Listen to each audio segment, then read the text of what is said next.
किसी ने बहुत कमाल की बात कही कि रिश्तों की गांठ अगर खुल सके तो उस पर कभी कैंची नहीं चलाते हैं। नमस्कार साथियों, मैं हूं शशांक पांडे और आज छोटा सा किस्सा महाभारत का युद्ध चल रहा होता है, बहुत भीषण युद्ध चल रहा होता है। और युद्ध समाप्ति के बाद भीष्म पितामह अपने शिविर की तरफ आते हैं और जैसे ही वो कौरव के शिविर में कदम रखते हैं, रोज और दुर्योधन उनसे पूछा करता है कि जो है आप तो हमारी तरफ से युद्ध ही नहीं लड़ रहे हैं, आप पांडवों की तरफ से युद्ध लड़ रहे हैं, क्योंकि ऐसा हो ही नहीं सकता कि आप युद्ध लड़ो और पांडव जीवित रह जाएं। तो एक दिन ही ऐसे ही दुर्योधन उनसे कह रहा होता है और अचानक पता नहीं क्या होता है और वो गुस्सा आ जाते, क्रोध में आ जाते और क्रोध में प्रतिज्ञा ले लेते कि मैं प्रतिज्ञा करता हूँ कि कल पांडव जीवित नहीं रहेंगे, कल मैं उनका सर्वनाश कर दूंगा। फिर इसके बाद जब भीष्म पितामह ये प्रतिज्ञा लेते हैं तो दुर्योधन बड़ा खुश होता है और अपने सारे भाइयों को बताता है कि जो है भैया कल युद्ध समाप्त हो जाएगा, क्योंकि स्वयं भीष्म पितामह ने प्रतिज्ञा ले ली है और वो प्रतिज्ञा लें और पूरी ना हो ऐसा हो ही नहीं सकता। और यही बात जंगल की आग की तरह फिर पांडवों के शिविर में पहुंचती है।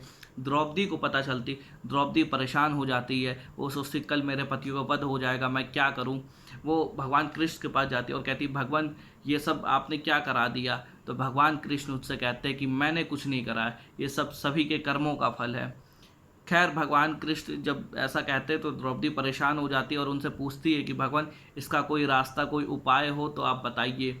तो भगवान कृष्ण कहते हैं ठीक है, मेरे साथ चलो। और भगवान कृष्ण और द्रौपदी कौरवों के शिविर में जाते हैं और कौरवों के शिविर में जाने के बाद भगवान कृष्ण कहते हैं कि भीष्म पितामह इस समय ध्यान में बैठे होंगे और तुम जाके उनसे आशीर्वाद ले लेना। और यही करती द्रौपदी। द्रौपदी जाती भीष्म पितामह के पास, वो ध्यान में बैठे होते हैं, भगवान का ध्यान कर रहे होते हैं और जो द्रौपदी होती है उन्हें प्रणाम करती, कहती प्रणाम पितामह। और पितामह की एक आदत होती है कि उनके पास कोई भी आता है उन्हें प्रणाम करता है तो वो आशीर्वाद देते हैं। तो उन्होंने आशीर्वाद दिया अखंड सौभाग्यवती भव।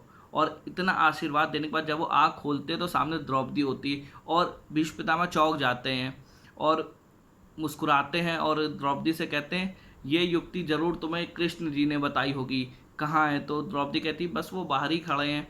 तो कहते हैं उनको बुला के लाओ।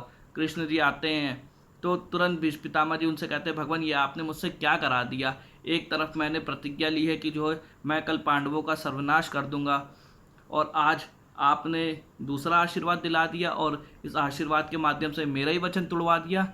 बड़ी दुविधा में हूँ, बताइए भगवान क्या होगा। तो भगवान कृष्ण का इसका उपाय भी आपके पास है, इसकी युक्ति भी आपके पास है। फिर भीष्म पितामह जी पांडवों के शिविर से अर्जुन को बुलाते हैं और अर्जुन को बुलाने के बाद कहते हैं कि तुम्हें कल मेरा एक वचन निभाना होगा, कल तुमको मेरा वध करना होगा। लेकिन चूंकि अर्जुन तुम इतने सक्षम हो नहीं कि तुम मेरा वध कर पाओ, इसलिए तुम युद्ध में जब बाण चढ़ाओगे तो अपने सामने शिखंडी को खड़ा करना, शिखंडी के आते ही मैं हथियार रख दूंगा। और बस इसी तरह जो भीष्म पितामह जी होते हैं उनका वचन भी पूरा हो जाता है। तो ये एक छोटी सी महाभारत की कहानी थी, किस्सा था आपको ये बताने के लिए कि जीवन में कुछ भी नामुमकिन नहीं है। आप पहली सीख इससे जो मिलती है वो संस्कारों की सीख मिलती है कि संस्कार जो हो बड़ी से बड़ी मुसीबत हल कर सकते हैं। क्योंकि जैसे द्रौपदी ने आके भीष्म पितामह के पैर छुए, उनसे आशीर्वाद मांगा, वैसे ही कौरवों की पत्नियां भी कर सकती थी और उनको भी आशीर्वाद मिल सकता था अखंड सौभाग्यवती भाव का, और हो सकता है परिणाम कुछ और हो जाता। लेकिन चूंकि उनके ऐसे संस्कार नहीं थे तो बस ये छोटा सा किस्सा आपको ये बताने के लिए कुछ भी नामुमकिन नहीं है, सब कुछ मुमकिन है। मेरी तरफ से जय हिंद, वंदे मातरम।